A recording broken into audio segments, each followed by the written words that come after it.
The Merchant of Venice, by William Shakespeare. Act 5. Scene 1.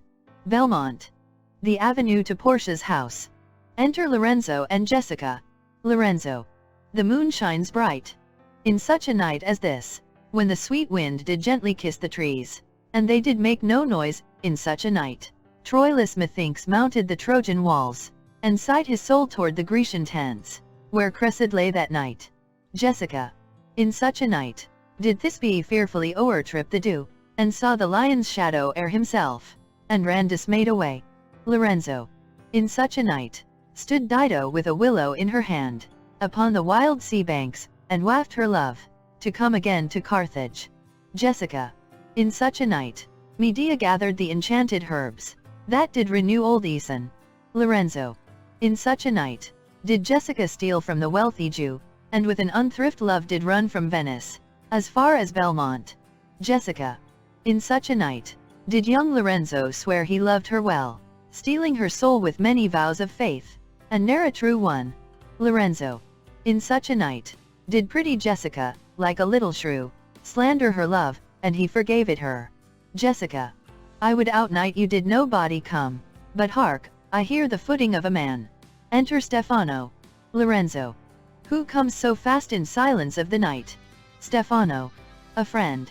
Lorenzo. A friend? What friend? Your name, I pray you, friend? Stefano. Stefano is my name, and I bring word. My mistress will before the break of day, be here at Belmont. She doth stray about, by holy crosses where she kneels and prays, for happy wedlock hours. Lorenzo. Who comes with her? Stefano. None but a holy hermit and her maid. I pray you, is my master yet returned? Lorenzo. He is not, nor we have not heard from him. But go we in, I pray thee, Jessica, and ceremoniously let us prepare some welcome for the mistress of the house. Enter Launcelot. Launcelot.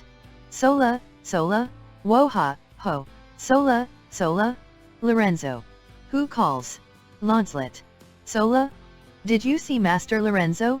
Master Lorenzo? Sola, sola. Lorenzo. Leave holloaing, man. Here? Launcelot. Sola? Where? Lorenzo.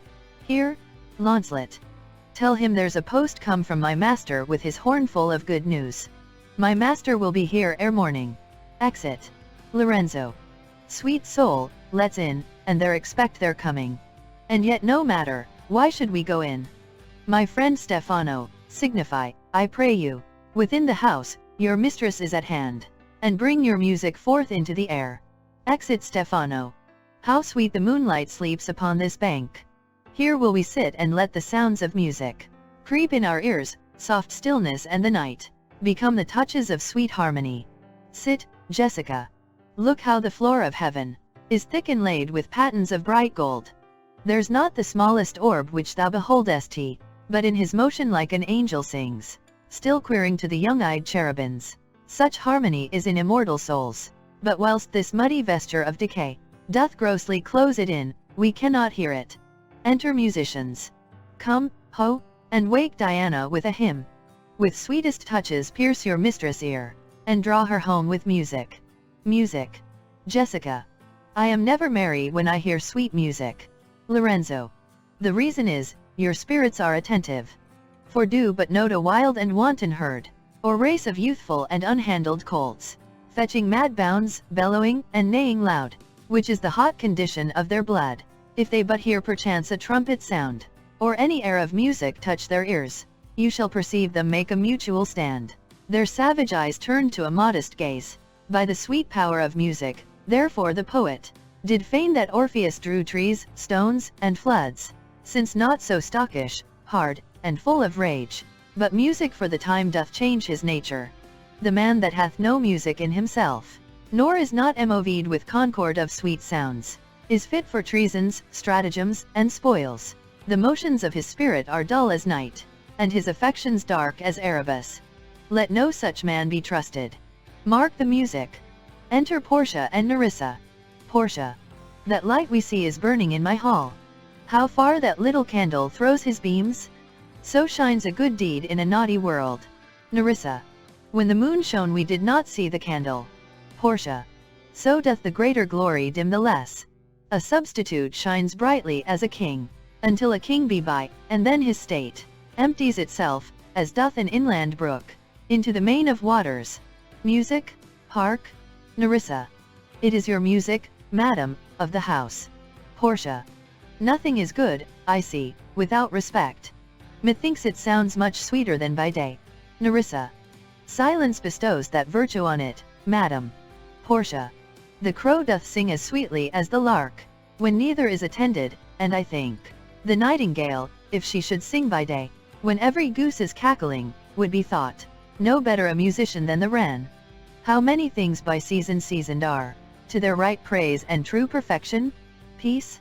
How the moon sleeps with Endymion, and would not be awaked? Music ceases? Lorenzo. That is the voice, or I am much deceived, of Portia. Portia. He knows me as the blind man knows the cuckoo, by the bad voice. Lorenzo. Dear lady, welcome home. Portia.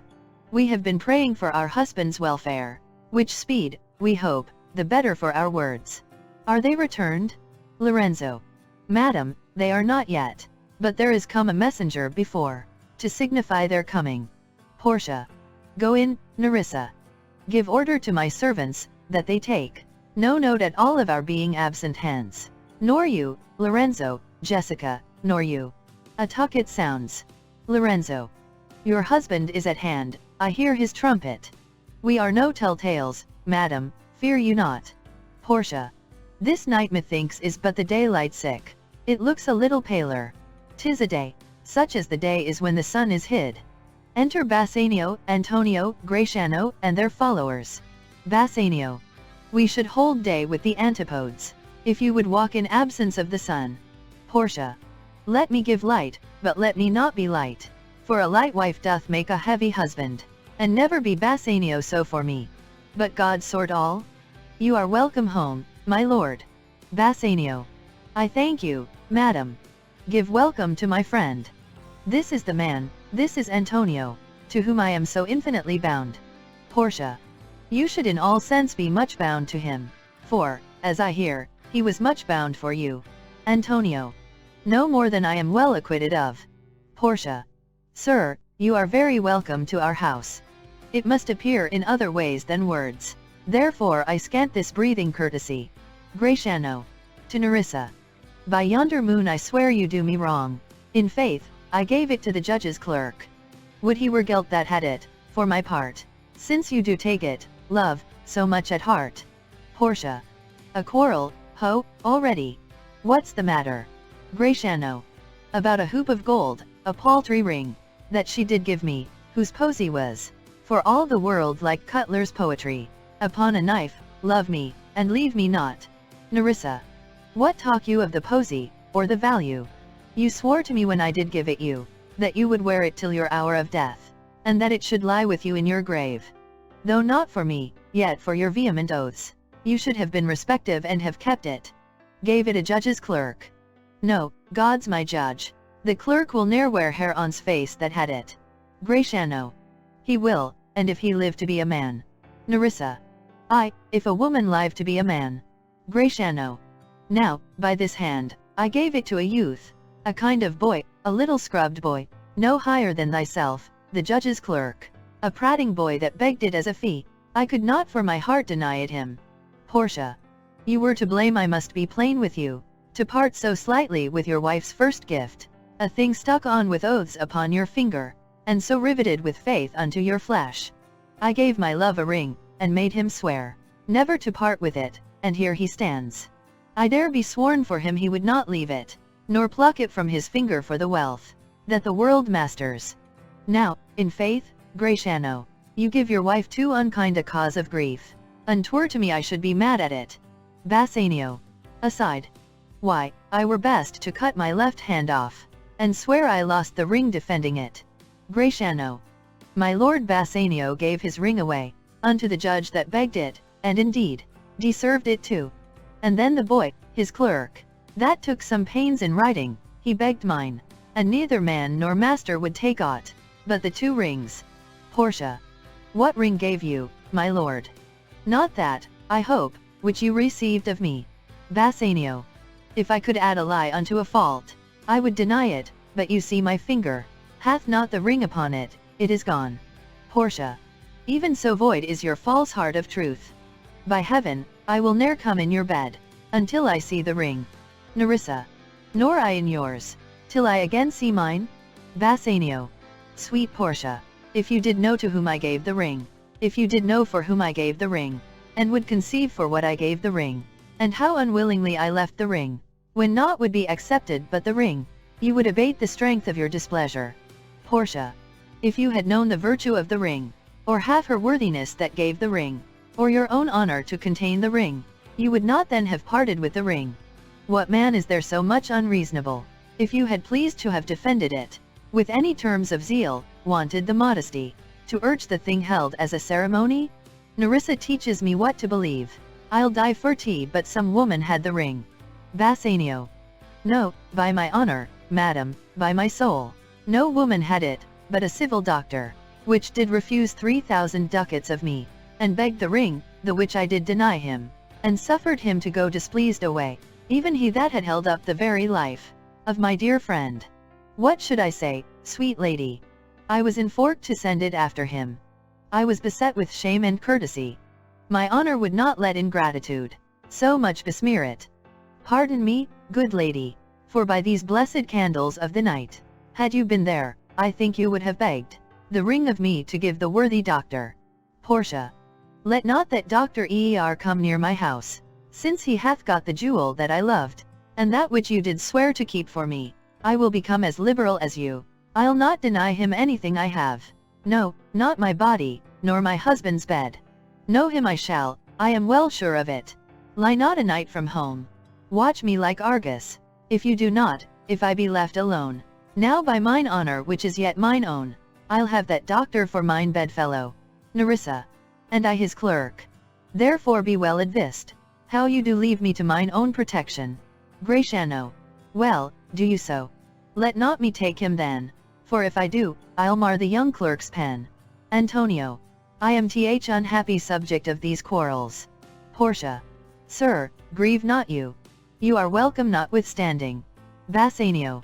Portia, forgive me this enforced wrong, and in the hearing of these many friends, I swear to thee, even by thine own fair eyes, wherein I see myself. Portia. Mark you but that? In both my eyes he doubly sees himself, in each eye one. Swear by your double self, and there's an oath of credit. Bassanio. Nay, but hear me. Pardon this fault, and by my soul I swear, I never more will break an oath with thee. Antonio. I once did lend my body for his wealth, which but for him that had your husband's ring, had quite miscarried. I dare be bound again, my soul upon the forfeit, that your lord will never more break faith advisedly. Portia. Then you shall be his surety.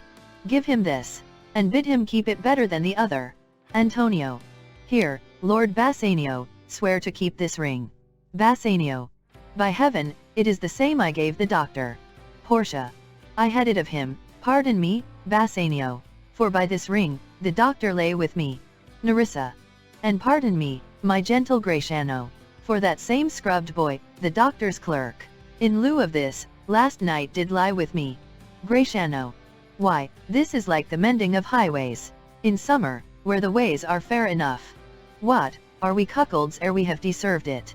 Portia. Speak not so grossly. You are all amazed. Here is a letter, read it at your leisure. It comes from Padua from Bellario. There you shall find that Portia was the doctor, Nerissa there, her clerk. Lorenzo here, shall witness I set forth as soon as you, and even but now returned. I have not yet entered my house. Antonio, you are welcome, and I have better news in store for you than you expect. Unseal this letter soon. There you shall find 3 of your argosies are richly come to harbor suddenly. You shall not know by what strange accident I chanced on this letter. Antonio. I am dumb. Bassanio. Were you the doctor, and I knew you not? Gratiano. Were you the clerk that is to make me cuckold? Nerissa. Ay, but the clerk that never means to do it, unless he live until he be a man. Bassanio. Sweet doctor, you shall be my bedfellow. When I am absent, then lie with my wife. Antonio. Sweet lady, you have given me life and living. For here I read for certain that my ships are safely come to road. Portia. How now, Lorenzo? My clerk hath some good comforts too for you. Nerissa. Aye, and I'll give them him without a fee. There do I give to you and Jessica, from the rich Jew, a special deed of gift, after his death, of all he dies possessed of. Lorenzo. Fair ladies, you drop manna in the way of starved people. Portia. It is almost morning, and yet I am sure you are not satisfied of these events at full. Let us go in, and charge us thereupon interrogatories, and we will answer all things faithfully. Gratiano. Let it be so. The first interrogatory that my Nerissa shall be sworn on is, whether till the next night she had rather stay, or go to bed now, being 2 hours today. But were the day come, I should wish it dark, till I were couching with the doctor's clerk. Well, while I live, I'll fear no other thing, so sore as keeping safe Nerissa's ring. Exeunt.